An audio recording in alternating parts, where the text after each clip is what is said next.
Mhm. No, I'm almost at the point of like I almost bought a phone the other day just so that I could get this one single effing button. So on my phone, because I think that that is the future.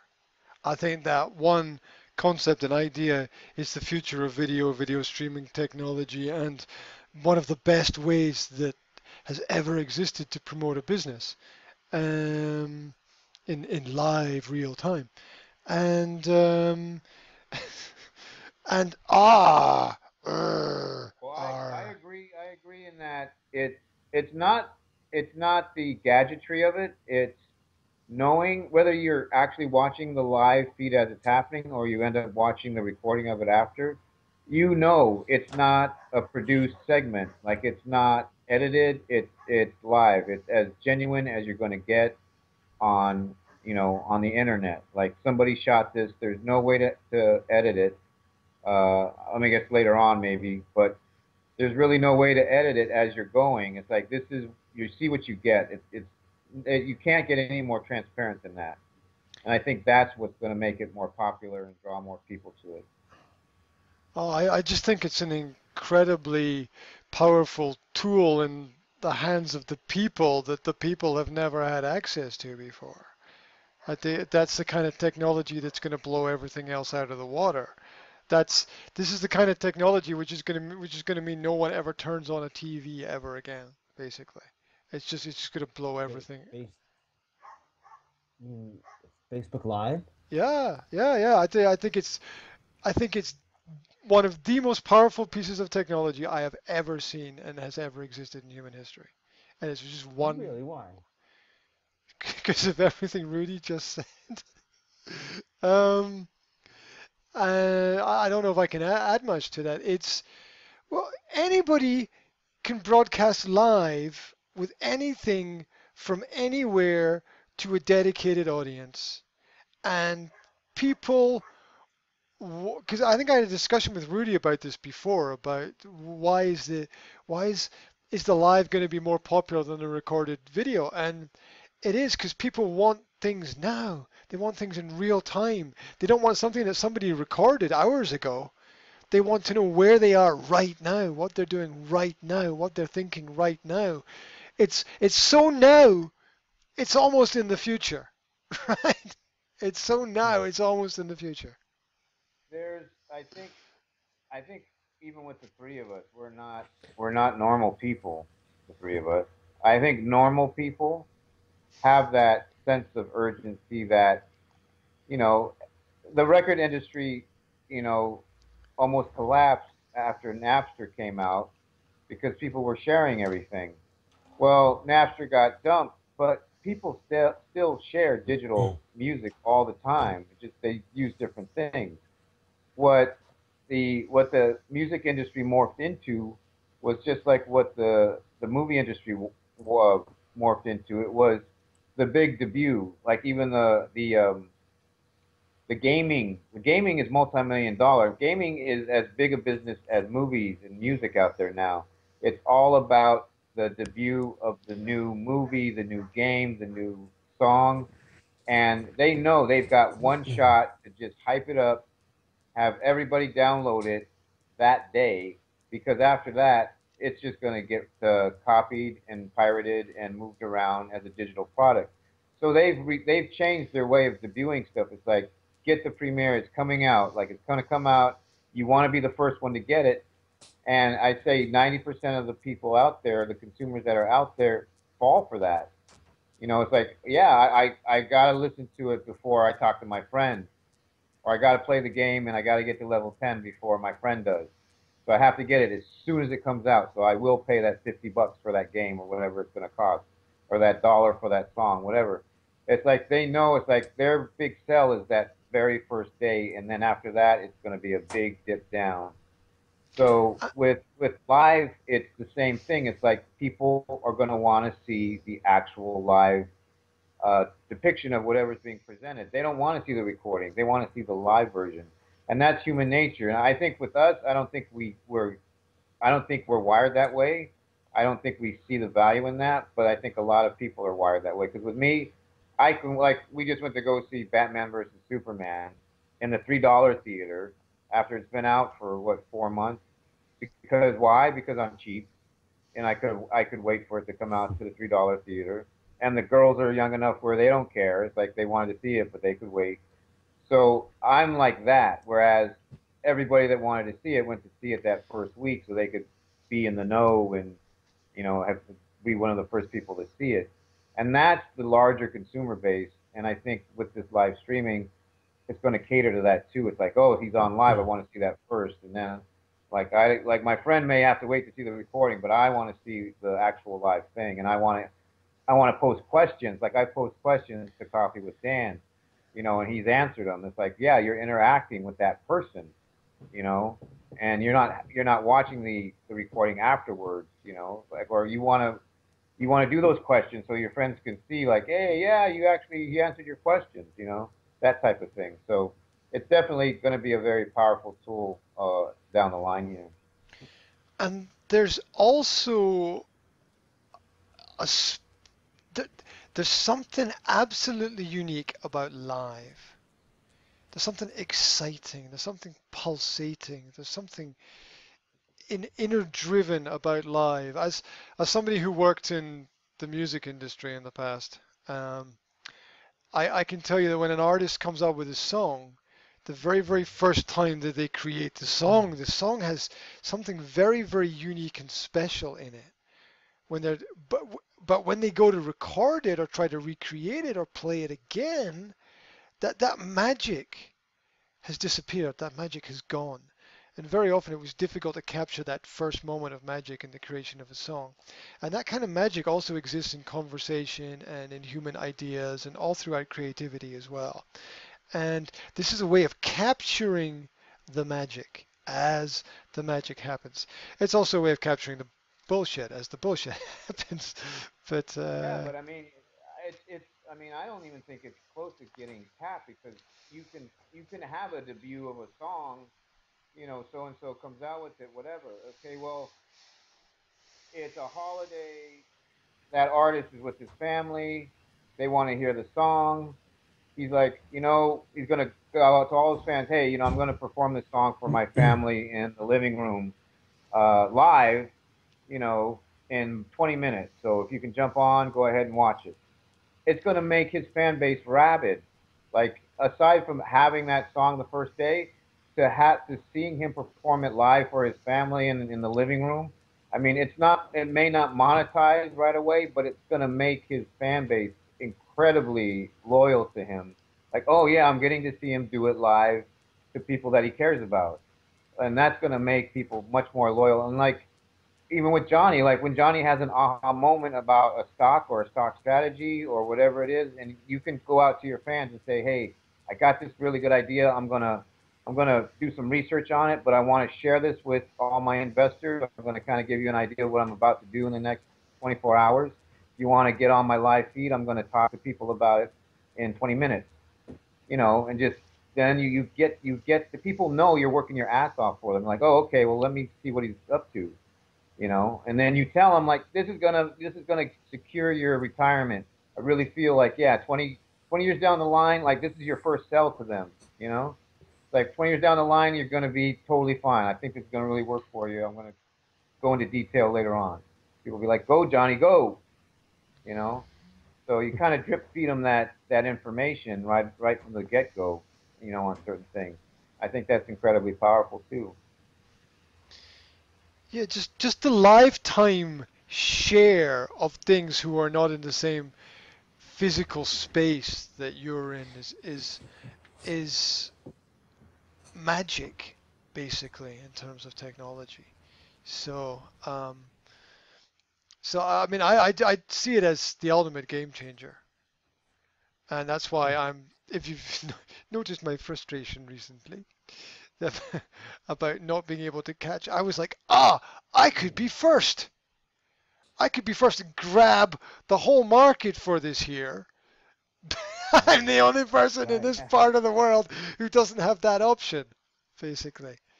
And I even went to my service provider at the weekend, and I was like, look, why does my phone not have this function when everyone else's does? And the service provider is like, no idea, absolutely no idea. So I've come to the conclusion that God has intervened. That's the only rational, logical conclusion. Sell your house and use that money to buy a phone that has it on All right, that would be a big phone. Yeah. it. Yeah, that'd be a Uh, big phone. yeah, that would probably have a really cool camera. And one of my students had a new camera the other day, and I was like, oh, no, a new phone, sorry, with a camera in it. And I was like, oh, wow, wow, you got a new camera on it. Yeah, how many megapixels is that picture? And he said, oh, 21. His, his phone has a 21 megapixel camera in it. I mean, Yeah. I'm not even sure that that might be Hubble Space Telescope, technology. I mean, Your phone that's doesn't have a camera? oh, mine does. Mine has a fantastic camera, which is like 6 to 8 megapixels. But 20, Uh, see, 8 megapixels will do anything in this universe that you want it to do. But 21. Does anyone have any idea of the technology of putting a 21 megapixel camera into a mobile phone? Just so someone can go, oh, look, a building. Ka-ching. Oh, look, my grandmother. Ka-ching. Uh, right, right, right. I mean, you can take a picture of your grandmother and you can scan into her iris, right, through that kind of camera. I mean, that's mental. That's absolutely mental. Have you Uh, have you used have you used the live feed for anything, Johnny? Even recreational? No, not at all. No, I haven't. why don't you guys start doing live feeds onto our Facebook chat?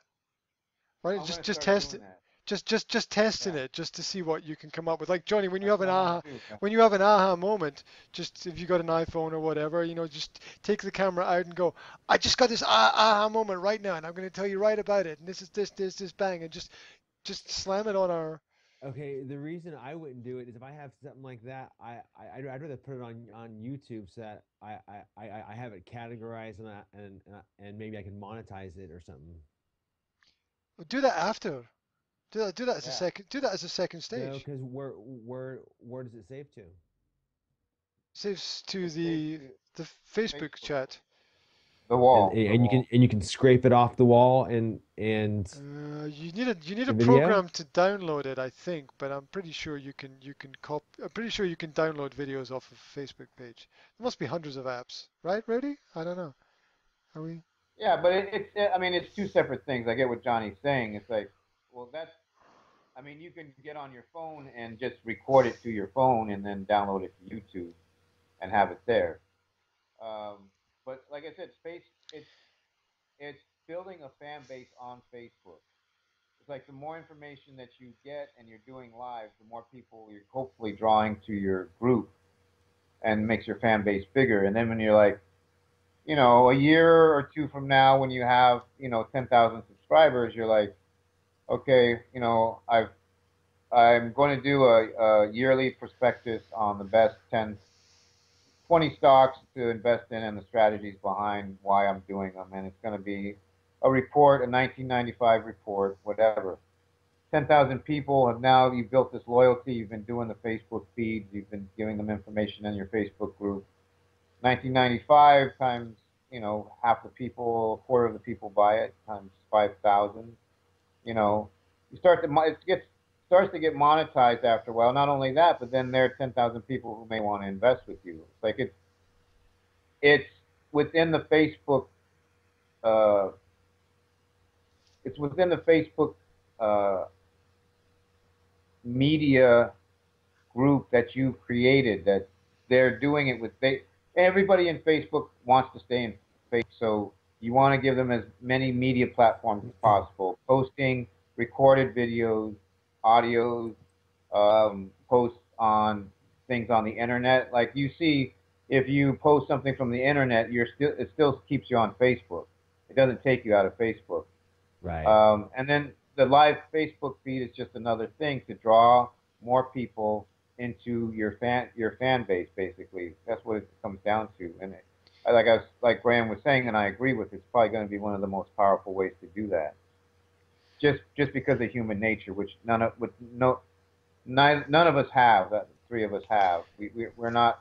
I don't believe any. I don't think any of us are compulsive consumers, And especially Johnny. here's the magic of this, and I've mentioned this before. It's one click. Yeah. Oh, you press one button, and you're live on your The easy channel. button. I mean, that's Yeah. you that that's the that's the that's the ultimate system. You can't beat it. It's the ultimate system. Because if you're in, like, if Johnny's a guy that I put all my investments with, so every morning at 5 a.m. he gets on live for 5 minutes to talk about how the market's doing, what he's going to be doing for the day, and The dreams he had last night. anything, any upcoming things he has coming up in the next few weeks. He's going to update his clients live for 5 minutes every morning, and you can get on if you're one of those people. I got to know what Johnny's doing with my money, or I know he's going to do this every morning. I'm going to check out the feed. So you got your people always going to your Facebook page, whether it's live or not. So they're always going to want to know what you said that morning. It's like, oh, well, tech stocks. I haven't really talked to him about tech stocks, and it seems like he's really enthusiastic about that this week. So I'm going to shoot him a comment on Facebook or a personal message on Facebook telling him I want to call him and he can talk to me about investing in tech. So it's just that Facebook group. You just want to build as huge as possible, and then use that live feed to people know that you're engaged. It's like, this is fresh news. This is him at 5 in the morning, ready to go, ready to tell us what's up. What he's doing for us today. And think about it from this perspective as well, which we covered a little bit. It's that say you're interested in an actor or something, which maybe none of us are, I don't know, and you like their films, and you go to see their new film when it comes out. Well, look, by the time that film is out in the cinema, that film is maybe a year old, right? It took it in production and Right. post-production and Yeah, all the yeah, yeah. acting and stuff. You want to know where that person is now and what they're doing now, and this is a way for people to keep in touch with their fans, their fan base, and their audience in now. And imagining the potential to build hype about something through the being in real time now and having the film in the works and post production coming out soon. I mean, the potential's massive. And again, and yeah, again, it's we have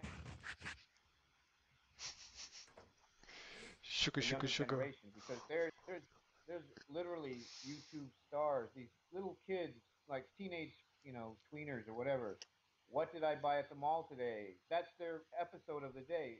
I got this Right. skirt. I got this skirt, and it's like they are getting hundreds of thousands of followers because people want to know what this little chick bought at the mall. And that's the generation that's coming up. It's like that's where they're going to look for their information online.